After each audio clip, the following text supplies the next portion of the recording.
Hi students, today we are going to see the important and interesting concept based on moment of inertia, and we know that moment of inertia is equal to twice the rotational kinetic energy.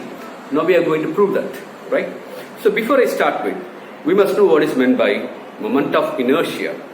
So we know that inertia or linear inertia means it is directly proportional to linear mass, right?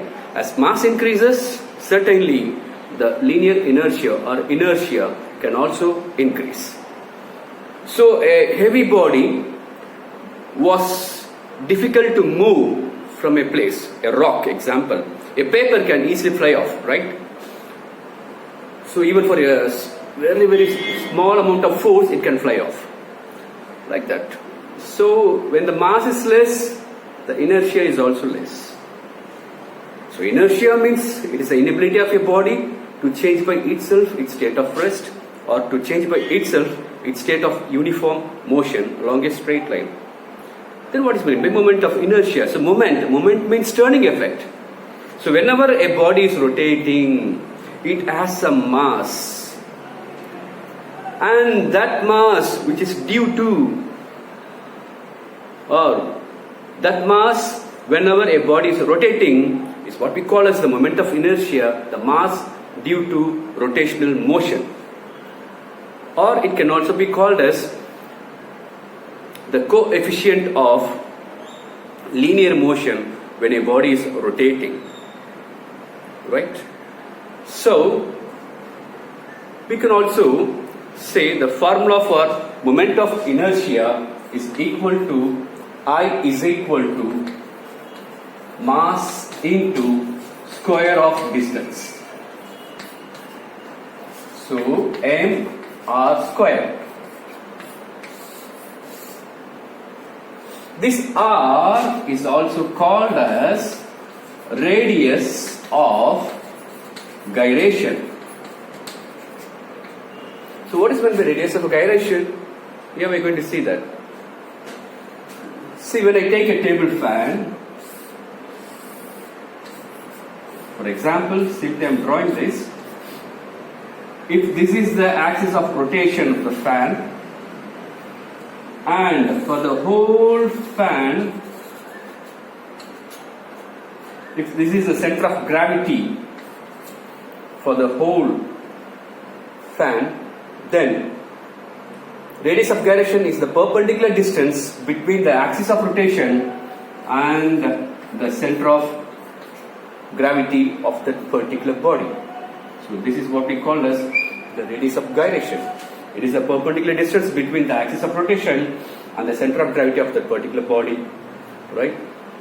It is called as radius of gyration. Now, let's move on to the topic. We are going to prove I is equal to 2 into E suffix R, where E suffix R is called as a rotational kinetic energy. Okay, how to prove that? Now, I am going to take a body like this, and if this is the axis of rotation, x, O, x dash, be the axis of rotation, this body consists of n number of particles which have masses m1, m2, m3 up to m suffix n. So let us take m1 as one particle here, m2 as another particle, dot dot dot, some m suffix n with the nth particle, whose distances are r1 from this point O, from the axis of rotation O, r2. So the distance of the particle m2 from the axis of rotation is taken as r2. The distance of particle, that is some nth particle, right, is taken as r suffix n. So mass of the nth particle, mass of the second particle, mass of the first particle. Now if the body is going to rotate like this with an angular velocity omega, so certainly the kinetic energy of the first particle is equal to of m1 v1 square. We know that the relation between linear velocity and angular velocity is v is equal to r omega. So in place of v1, let me take that as the kinetic energy of the first particle is m1 r1 omega the whole square.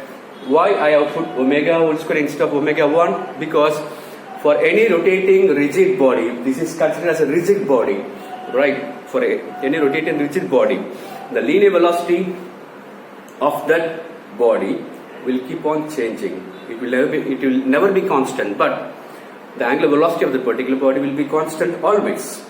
It remains same. So the formula is like this. Then the kinetic energy of the second particle is equal to half m2 v2 square, that is of m2 here r2 square omega squared. Here also I can write it as of m1 r1 squared omega squared. And kinetic energy of some nth particle is equal to of m1 mn vn squared. It's nothing but of mn, so rn squared omega squared. Right? Now, in order to get the total, so the total kinetic energy of this rotating body, that is, I can also say that the rotational kinetic energy is equal to kinetic energy of the first particle, that is of m1 r1 squared omega squared, the kinetic energy of the second particle of m2 r2 squared omega squared, plus dot dot dot plus of mn rn squared omega squared. So let me write these things.